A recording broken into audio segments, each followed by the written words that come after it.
ಇನ್ನೊಂದು ಕಡೆ ಜಯನಗರದ ಶಾಸಕಿ ಸೌಮ್ಯ ರೆಡ್ಡಿ ರಾಜೀನಾಮೆಯ ಒಂದು ಪ್ರಶ್ನೆಗಳು ಹೇಳ್ತಾ ಇದೆ. ಶಾಸಕ ಸ್ಥಾನಕ್ಕೆ ರಾಜೀನಾಮೆ ನೀಡುವುದಕ್ಕೆ ಚಿಂತನೆಯನ್ನು ನಡೆಸಿದ್ದಾರೆ ಸೌಮ್ಯ ರೆಡ್ಡಿ.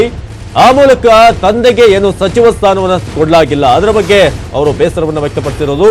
ಆ ಮೂಲಕ ಈ ನಿರ್ಧಾರಕ್ಕೆ ಅವರು ಬಂದಿದ್ದಾರೆ. ಶಾಸಕ ಸ್ಥಾನಕ್ಕೆ ರಾಜೀನಾಮೆ ಕೊಡೋದಕ್ಕೆ ಸೌಮ್ಯ ರೆಡ್ಡಿ ಚಿಂತನೆಯನ್ನ ನಡೆಸಿದ್ದಾರೆ ಅನ್ನೋದು. ಜಯನಗರ ಉಪಚುನಾವಣಾ ಸ್ಪರ್ಧೆಯಲ್ಲಿ ಅವರು ಗೆಲುವನ್ನ ಸಾಧಿಸಿದ್ರು. ಅದರಲ್ಲಿ ಕೆಲವೇ ಕ್ಷಣಗಳಲ್ಲಿ ಈಗ ಸೌಮ್ಯ ರೆಡ್ಡಿ ಅವರು ಸುದ್ದಿಗೋಷ್ಠಿಯನ್ನ ನಡೆಸ್ತಾರೆ. ತಂದೆಗೆ ಸಚಿವ ಸ್ಥಾನ ಸಿಕ್ಕಿಲ್ಲ ಅನ್ನೋ ಒಂದು ಬೇಸರ ಅವರನ್ನ ಕಾಡ್ತಾ ಇದೆಯಾ, ಅದಕ್ಕೋಸ್ಕರ ತಮ್ಮ ಶಾಸಕ ಸ್ಥಾನಕ್ಕೆ ರಾಜೀನಾಮೆ ನೀಡೋದಕ್ಕೆ ಸಂಸದೀಯ ಕಾರ್ಯದರ್ಶಿ ಸ್ಥಾನವನ್ನು ಕೊಟ್ಟಿದೆ ಹೈಕಮಾಂಡ್ ಒಂದ್ ಕಡೆ. ಹಾಗಾಗಿ ಈಗ ಏನು ಸಚಿವ ಸ್ಥಾನ ರಾಮಲಿಂಗಾರೆಡ್ಡಿ ಅವರಿಗೆ ಕೊಡಲಾಗಿಲ್ಲ, ಅದಕ್ಕಾಗಿ ಸೌಮ್ಯ ರೆಡ್ಡಿ ತಮ್ಮ ಶಾಸಕ ಸ್ಥಾನಕ್ಕೆ ರಾಜೀನಾಮೆ ಕೊಡ್ತಾರಾ ಅನ್ನೋದು ಈಗ ದೊಡ್ಡ ಪ್ರಶ್ನೆ.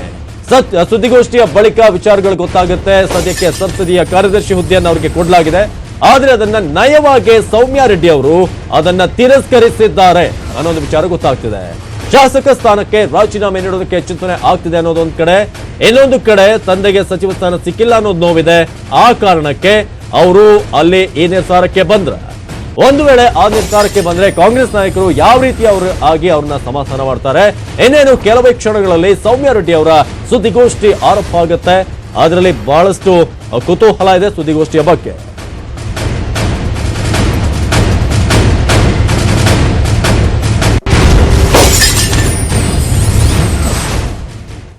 ಇನ್ನು ನಾನು ಸಚಿವ ಸ್ಥಾನಕ್ಕೆ ಯಾವುದೇ ರೀತಿಯಾದಂತಹ ಲಾಭಿಯನ್ನ ಮಾಡೋದಿಲ್ಲ ಅಂತ ರಾಮಲಿಂಗಾರೆಡ್ಡಿ ಅವರು ಹೇಳಿದ್ದಾರೆ. ಮೊದಲಿನಿಂದಲೂ ಕೂಡ ನಾನು ಪಕ್ಷಕ್ಕಾಗಿ ದುಡಿದವನು, ಯಾವುದೇ ಲಾಭಿಯನ್ನ ಮಾಡಿಲ್ಲ, ಇನ್ನೂ ಮಾಡೋದಿಲ್ಲ.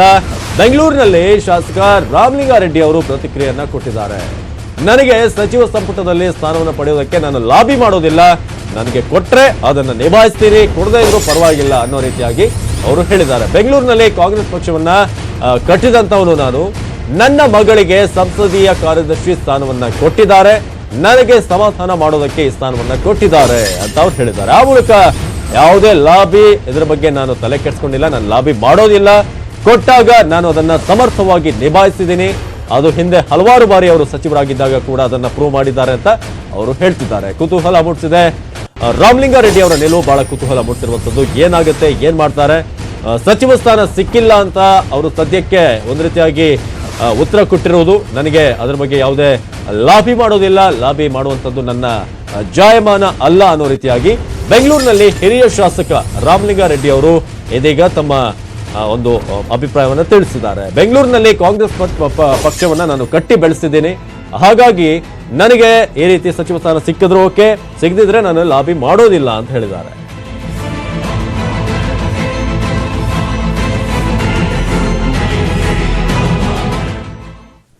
ಇನ್ನು 18 ಶಾಸಕರಿಗೆ ವಿವಿಧ ನಿಗಮ ಮಂಡಳಿಗಳ ಅಧ್ಯಕ್ಷ ಸ್ಥಾನವನ್ನು ನೀಡಲಾಗಿದೆ. ಆದರೆ ಯಶವಂತಪುರದ ಶಾಸಕ ಎಸ್.ಟಿ. ಸೋಮಶೇಖರ್ ಅವರು ನನಗೆ ಬೆಂಗಳೂರು ಅಭಿವೃದ್ಧಿ ಪ್ರಾಧಿಕಾರದ ಅಧ್ಯಕ್ಷ ಸ್ಥಾನ ಬೇಡ, ಅದು ನನಗೆ ಬೇಡ ಅಂತ ಹೇಳಿ ನಿರಾಕರಣೆ ಮಾಡಿರೋದು. ಇದೇ ರೀತಿ ಹಲವಾರು ಮಂದಿ ಶಾಸಕರು ಕೂಡ ಈ ಒಂದು ಅವಕಾಶ ನಿರಾಕರಿಸುವಂತ ಚಾನ್ಸಸ್ ಇದೆ. ಎರಡನೇ ಬಾರಿಗೆ ಶಾಸಕರಾಗಿರುವಂತಹ ಸೋಮಶೇಖರ್ ಸಹಜವಾಗಿಯೇ ಒಕ್ಕಲಿಗರ ಕೋಟಾದಲ್ಲಿ ಸಚಿವ ಸ್ಥಾನವನ್ನ ನಿರೀಕ್ಷೆ ಮಾಡಿದ್ರು. ಪಕ್ಷದ ಕೆಲವು ನಾಯಕರು ಕೂಡ ಸಚಿವ ಸ್ಥಾನದ ಭರವಸೆಯನ್ನ ಕೊಟ್ಟಿದ್ರು. ಆದ್ರೆ ದೆಹಲಿಯಲ್ಲಿ ಶುಕ್ರವಾರ ನಡೆದ ವರಿಷ್ಠರ ಸಮಾಲೋಚನಾ ಸಭೆಯಲ್ಲಿ ಬೆಂಗಳೂರಿನ ಯಾವೊಬ್ಬ ಶಾಸಕರಿಗೂ ಕೂಡ ಅವಕಾಶ ಕೊಟ್ಟಿಲ್ಲ. ಹಿರಿಯ ಶಾಸಕರಾದ ರಾಮಲಿಂಗಾರೆಡ್ಡಿ, ಆರ್ ರೋಷನ್ ಬೇಗ್, ವಿಜಯನಗರದ ಶಾಸಕ ಎಂ ಕೃಷ್ಣಪ್ಪ ಸೇರಿದಂತೆ ಹಲವಾರು ಸಚಿವ ಸ್ಥಾನದಿಂದ ಅಲ್ಲಿ ನಾಯಕರು ಅಲ್ಲಿ ವಂಚಿತರಾಗುವಂತದ್ದು ನಿಚ್ಚಳವಾಗಿದೆ. ಇನ್ನು ಜಯನಗರ ಶಾಸಕಿ ಸೌಮ್ಯ ರೆಡ್ಡಿ ಕೂಡ ನನಗೆ ಸಂಸದೀಯ ಕಾರ್ಯದರ್ಶಿ ಸ್ಥಾನ ಬೇಡ ಅಂತ ನಯವಾಗಿ ತಿರಸ್ಕರಿಸಿದ್ದಾರೆ.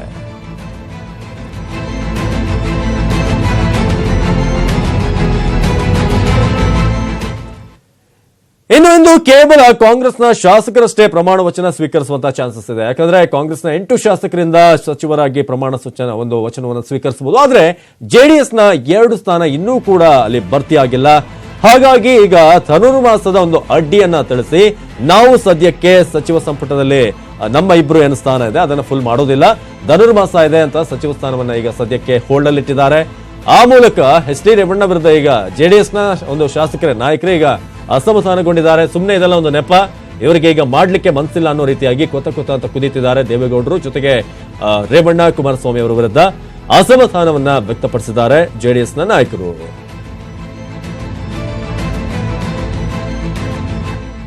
ಕಾಂಗ್ರೆಸ್ನವರು ಸಚಿವ ಸಂಪುಟ ವಿಸ್ತರಣೆ ಅಂತ ಹೇಳಿದ್ದಾರೆ, ಘೋಷಣೆ ಮಾಡಿದ್ದಾರೆ. ನಿಮ್ ಕಡೆಯಿಂದ 2 ಸ್ಥಾನ ಇದೆ ಸರ್. ಅದೆಲ್ಲ ದೇವೇಗೌಡರು ಕುಮಾರಸ್ವಾಮಿ ಅವರಿಗೆ ಗೊತ್ತಿದೆ ಸರ್. CM ಅವರಿಗೆ ನನಗೆ ವಿಷಯ ಏನು ಗೊತ್ತಿಲ್ಲ.